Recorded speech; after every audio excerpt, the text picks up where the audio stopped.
শ্রমিক ভাই বোনদের অনেক দুঃখ আছে, কিন্তু সেই দুঃখ প্রকাশ করতে গিয়ে আপনাদের মূল জীবিকা বন্ধ হওয়ার উপক্রম হলে সেটা ঠিক হবে না। দেশের অর্থনীতি ধ্বংসপ্রাপ্ত হলে সেটা ঠিক হবে না। শ্রমিক মালিক উভয়ের পক্ষে আলোচনা করে এইসব সমস্যার সমাধান আমরা অবশ্যই বের করব। আপনারা কারখানা খোলা রাখুন, অর্থনীতির চাকা সচল রাখুন, দেশের অর্থনীতিকে সোজা হয়ে দাঁড়াতে দিন। আমরা আপনাদের সমস্যার স্থায়ী সমাধান বের করার জন্য সর্বশক্তি প্রয়োগ করব।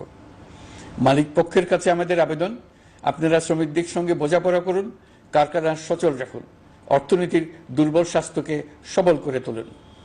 ঔষধ শিল্প এবং তৈরি পোশাক শিল্প দেশের গৌরব। এর মাধ্যমে আমাদের শ্রমিক ভাই বোনেরা তাদের কর্মকুশলতা বিশ্বকে মুগ্ধ করেছে।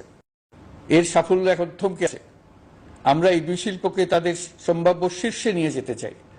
দুর্বল করার তো প্রশ্নই উঠে